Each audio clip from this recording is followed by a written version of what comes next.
Alrighty, welcome back to some more Bioshock 2. So, yet again, there was another delay in the uploads for these videos because I was sick again. So, for the fourth time in like the last 4 months or so. I'm gonna be clearing my throat again every 5 minutes. It's gonna be obnoxious, I'm sure. And this is about as good as I've sounded for the last couple days, so this is the soonest I felt like I could upload again. So, oh well, no big deal. I should have exactly enough days to get this entire... Let me adjust my brightness, make sure it's maxed out. Yeah, we should be fine. The game still looks a little bit dark here. But like I said, I should have enough days to upload this entire LP before Bioshock F when it comes out, so... But that's wishful thinking, I suppose. Ah, dang it. Now most who survive are like this. Splicers. They're drug addicts. Oh, we're gonna get a new weapon here. It's only kind of a weapon, it's more of a tool as it's described here. It's the hack tool, and it will shoot a remote hacking dart, which we can use to hack objects from a distance. And this adds a whole nother dynamic to the hacking in this game. But first of all, the hacking itself has been simplified. Now we just have to time this little needle up with the green or blue sections of the board, and hit A whenever that's lined up. The blue ones give us an additional bonus either to our health or whatever. Whenever we do that, it'll restore our health, or give us if it's a vending machine we're hacking, it'll give us a drop from the vending machine whenever we successfully get a blue bonus. That sort of thing. So that's pretty cool. So the hacking is going to take a lot less time, which means I won't have to edit it out anymore, which is really nice. But overall, I don't really think this was a necessary change. I mean, it's kind of nice to not have to worry about that anymore. And it's kind of annoying going back to the first game, having to think about it all of a sudden. But, yeah, I really do apologize if there's going to be some sloppy combat during this LP, but the thing about it is, this game's aspect ratio is weird. So as you can see, the black bars on the top and bottom there, that's just the resolution the game is in. That's not me doing anything, or that's not anything in the recording or the post-editing or anything like that. That's just the way the game is. I could make it full screen, but it would look really awful and distorted, so I'd figure to just leave it as it is. It looks better, more cinematic that way, but it's a smaller screen to be looking at while I'm recording. Nice to hear Andrew Ryan's voice again, even though I was talking over him. So like I said, if it looks a bit weird, forgive me, but the Bioshock 1 LP, if you compare, was not like this, so it's definitely a problem with the game and not the recording setup. So but overall, I like the hacking tool. Being able to hack things from a distance is really what makes it worth it, though. And there's other aspects to it as well that we'll explain later.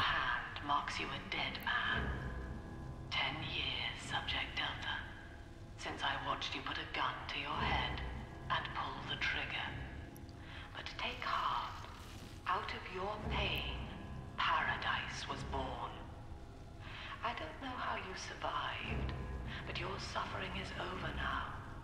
These men will ease your burden. Please understand that, like all I have done, this is an act of love. It is Sophia Lamb. She has found you.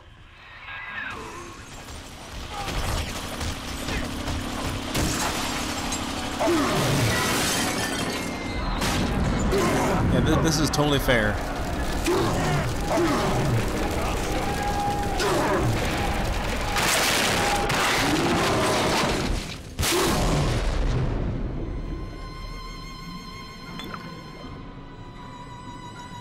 And we're back in the water again.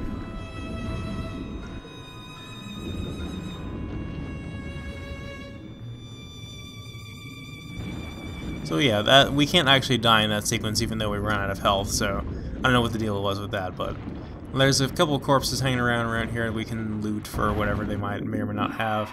They don't really have a lot of many interesting things though. Sophia Lamb. The camera in your helmet allows me to watch through your eyes and help you to fight her.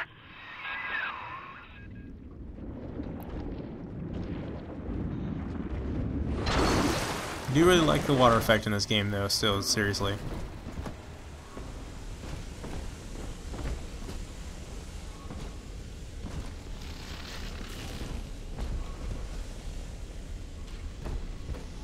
Yeah, if you see me looking around, like fumbling around trying to see what an object is, that's just because of the how tiny the game looks in the recording window. So it's not really that smaller than the Bioshock 1 LP looked, but it makes a difference. So I shot our remote, hacked that camera there, and recorded it. Not recorded it, hacked it, captured it, whatever.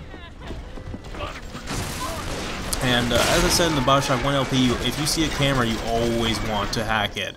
Having that camera on your side is one of the best things you can have in a particular area, because all the reoccurring enemies that will come into that area later will, instead of the camera not just being a non-threat to you, it'll also be a threat to the enemies and bring in helpful security bots to help you deal with them. So, and even if a enemy comes running from the area that you're not even in that has the camera in it, it'll draw the aggro of the security bots into your area so those can help you with the enemies that are there.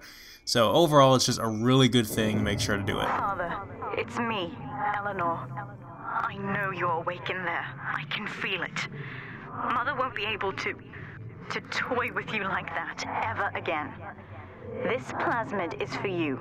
If I'm right, you can use it now. Please, find me.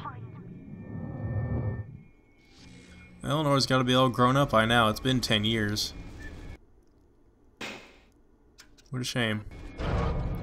Anyway, we get the telekinesis, which, as I said in the previous game, was obscenely broken. And the most powerful plasmid in the previous game. It's still pretty good here, but I don't think it's quite as broken as it was. You can still essentially be used for the same exact purposes, but it doesn't get obscenely broken in this game until much, much later, but I'll explain why when we get there.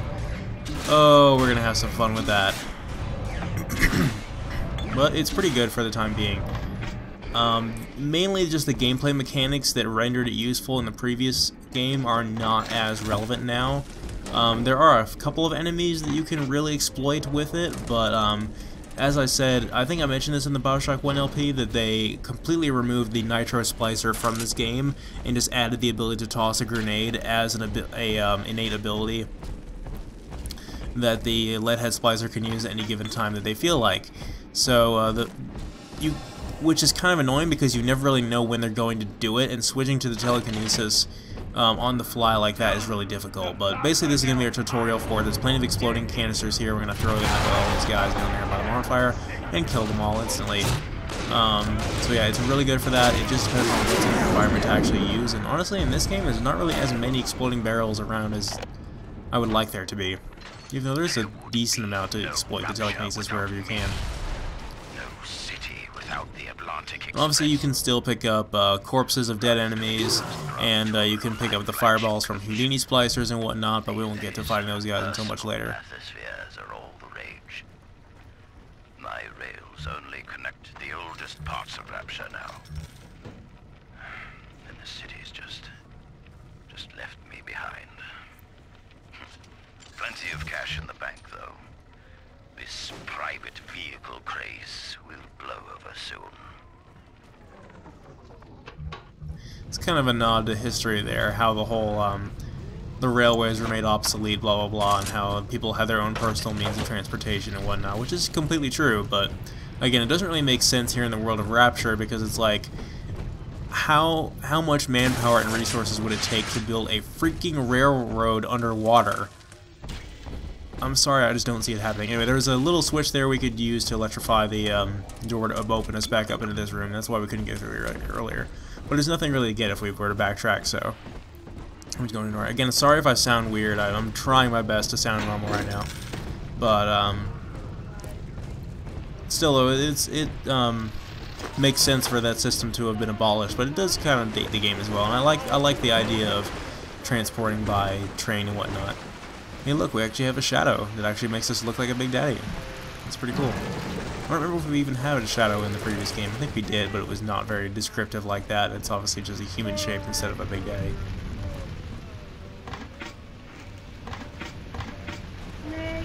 Being a Big Daddy in this game is not all it really it's cracked up to be, because you pretty much fight the same kind of enemies, with a few exceptions. There's only a handful of instances in this game where they make it to where, let me listen to this audio diary real quick. Straw is not gold. Look around you. Rapture is no miracle. It is a product of reason. possible unless 1 and 1 are 2, and A equates to A.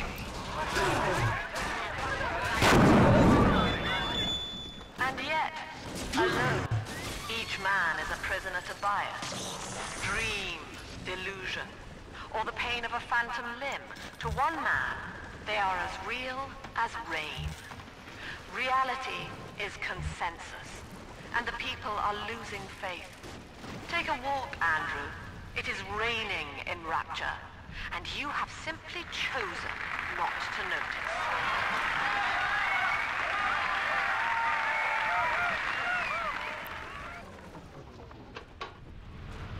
No, don't stop there. That's awesome. That is fascinating. I love that. I want to hear more of that. I want to hear their entire debate. I would love to hear a debate between those two. That would be the most badass thing ever. Anyway, like I was saying about being a Big Daddy in this game, basically there's only a handful of chances in the game where they have decided to really make good use of that feature and give you some encounters that are worthy of the challenge of being a Big Daddy, and it seems substantially bigger and badder than when you were a regular person in the previous game. Other than that, it really doesn't feel like you can take an exceptionally large amount of punishment, or that they give you a much larger group of encounters, or enemies within the encounter, rather. My speech is all over the place today. I'm sorry. I'm so sick. It's not even funny. I know of your bond with Eleanor. Anyway, there was a random splicer that decided to be a good idea to cram a lead pipe into that gear there to prevent the door from being open, so we went and removed it with telekinesis, and they proceeded to run away. Yeah, get used to Lamb nagging at you, because she's not going to stop for the rest of the game. Her dialogue is still interesting, but it basically is the same thing over and over again. Ask yourself, Delta. Ask yourself. Ask yourself.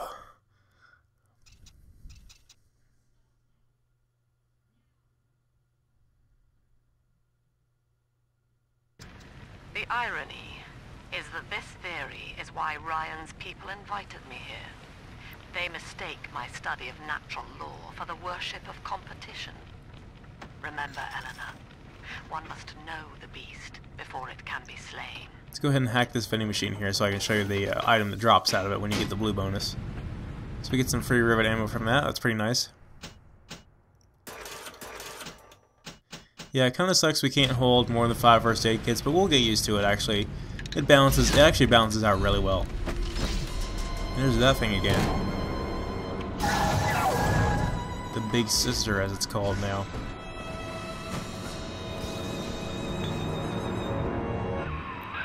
Quickly. Now, head for the elevator. One thing you also may notice is that there's no Circus of Values jingle anymore, which some of you may have thought that got annoying in Bioshock 1, but I honestly miss that a lot in this game. It makes everything seem really quiet and boring, and it really takes you out of the whole silliness of Rapture's atmosphere. You know, using the telekinesis here is definitely your best bet, because they deliberately just clutter this area with all the explosive devices over us when they blow these guys away. And just late for the elevator. We move a lot slower as a Big Daddy, but honestly, it balances out. Like I said, I would have liked to have moved at the same speed you did in the previous game, but I'd rather just play the previous game in general.